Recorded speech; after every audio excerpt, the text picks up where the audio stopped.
সমস্ত দুর্নীতিতে নিমজ্জিত তৃণমূল কংগ্রেসের সাংসদরা, যাদের আমি একদল প্রবঞ্চক বলে অতীতে বর্ণনা করেছি এবং এখনো করব, যারা তৃণমূল কংগ্রেসের টিকিটে বিজেপির বিরুদ্ধে মাত্র 2 বছর আগে ভোটে জিতে এসে এখন তৃণমূল কংগ্রেস যেহেতু রাজ্যে ভোটে হেরে গিয়েছে, এখন রাজ্যে যেহেতু পুলিশের সহায়তায় রাজনীতি করা যাবে না,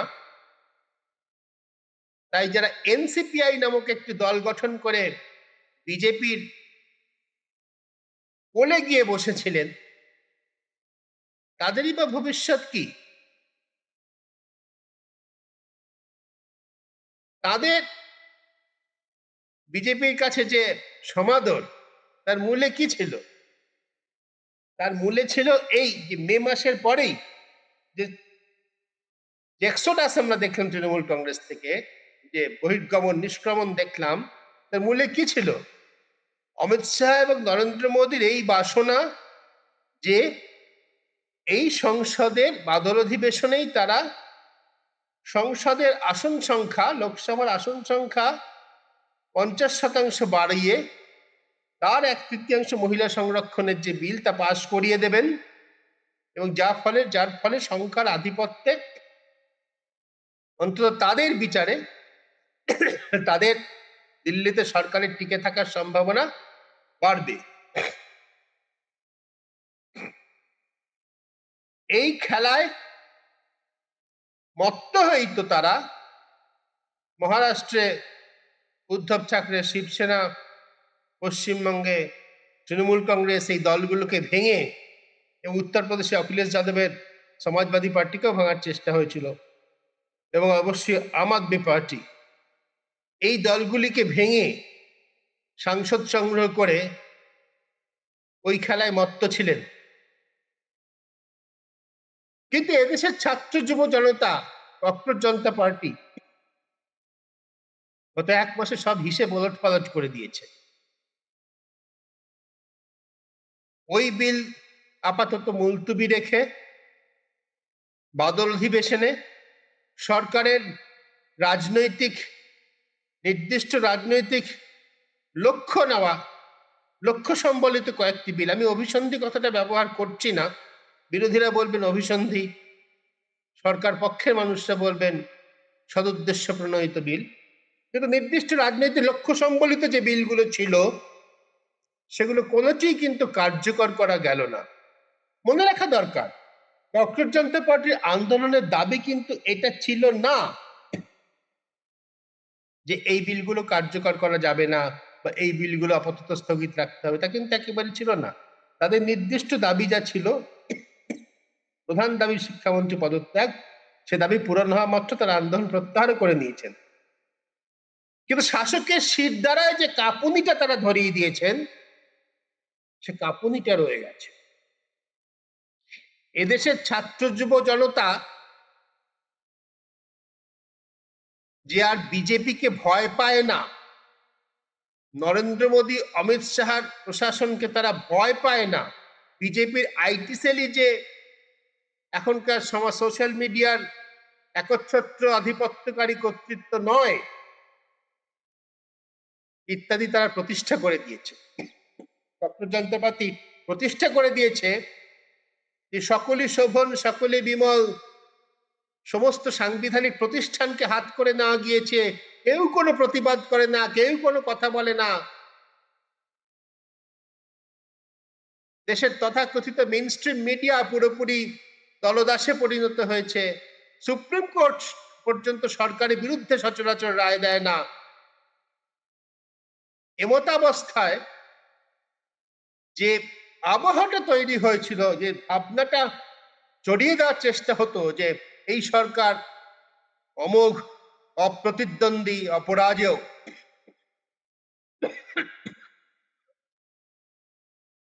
পার্লামেন্টারি পলিটিক্স সম্পর্কে একটা কথা না বলেও ককরোচ জনতা পার্টির সেই ধারণাটা চুরমার করে দিয়ে গেছে।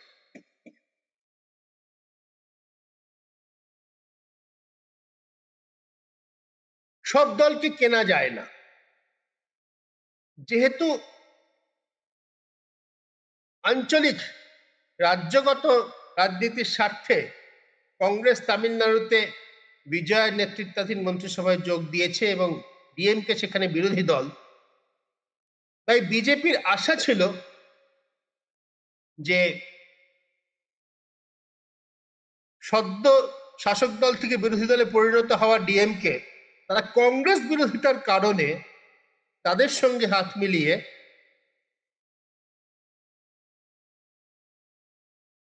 এই ডিলিমিটেশনের যে বিল, সংসদে আসন সংখ্যা বাড়ানো এবং ডিলিমিটেশন নতুন করে নতুন করে সংসদীয় কেন্দ্র, লোকসভা কেন্দ্রগুলির বিন্যাস তা স্থির করা, এই বিল সমর্থন করবে। কিন্তু আমরা সবাই জানি যে তামিলনাড়ু বিধানসভা সে তাতে কিন্তু ডিএমকে সেখানকার শাসক দল, যদিও তারা বিরোধী দল, কিন্তু তারা শাসক দলে আনা এই প্রস্তাব সমর্থন করেছে যে তারাও সর্বসম্মতিক্রমে আসন বৃদ্ধির বিরুদ্ধে।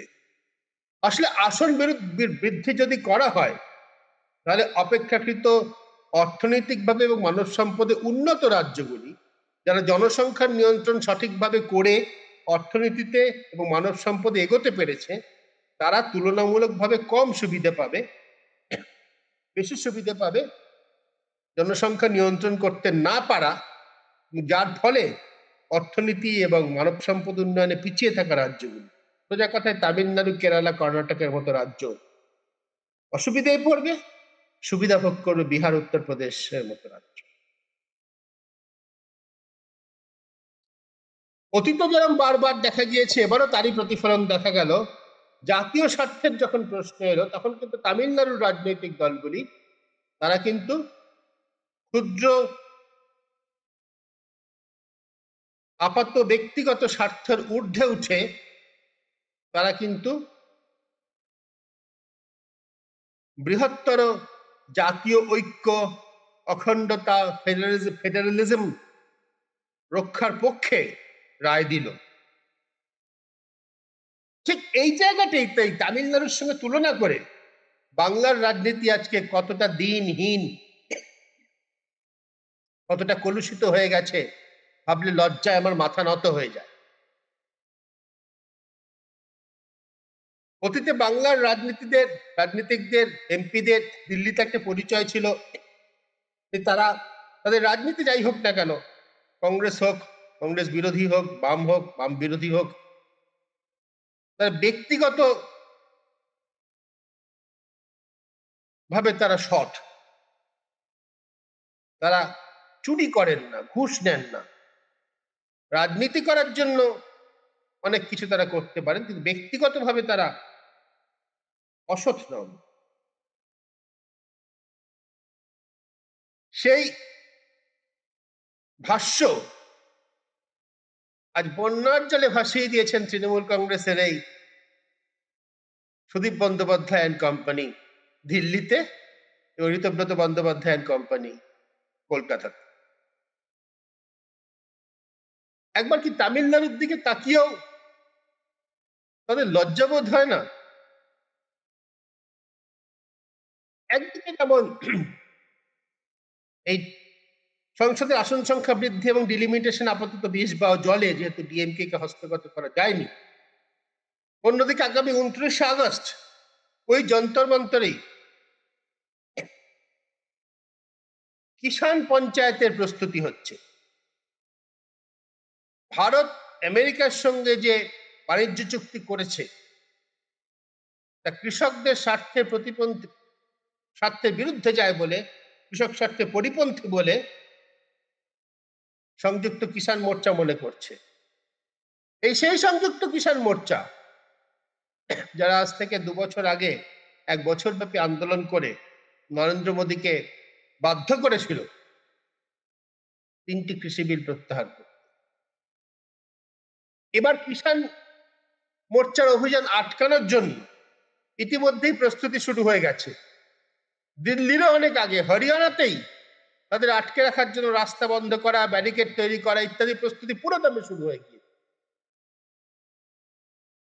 কৃষকদের অভিযোগ, আমেরিকার চাপে বিশেষ বিশেষ কিছু শিল্পপতিকে সুবিধা দেওয়ার জন্য, আমেরিকায় তাদের বিচারের হাত থেকে বাঁচানোর জন্য কেন্দ্রীয় সরকার এমন কিছু চুক্তিতে এমন কিছু ব্যবস্থা রেখেছে, আমেরিকান কিছু কৃষি পণ্য এদেশে ঢোকার সুযোগ করে দিয়েছে, তাদের স্বার্থের পরিপন্থী।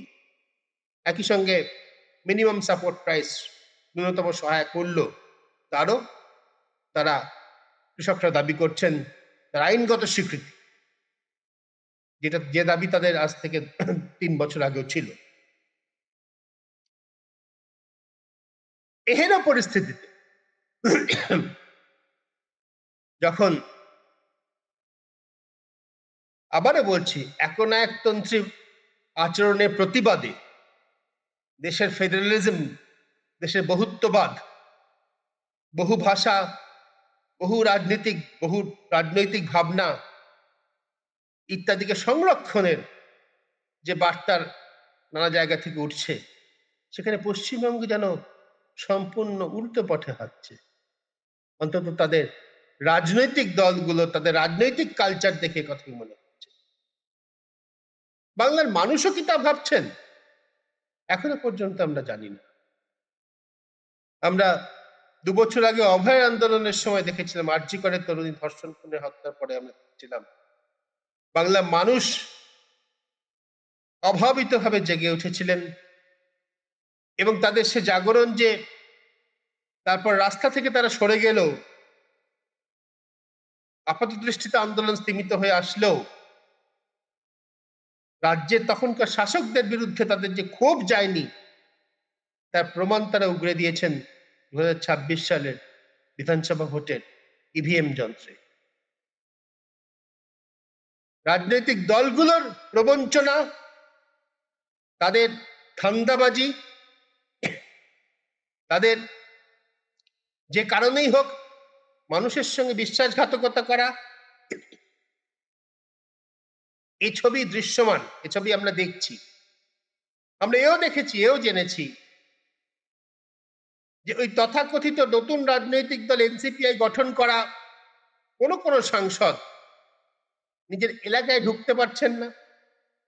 কাউকে কাউকে ধর্মগ্রন্থ ছুঁয়ে শপথ করতে হয়েছে কোনো অবস্থাতেই তারা বিজেপির সঙ্গে যাবেন না,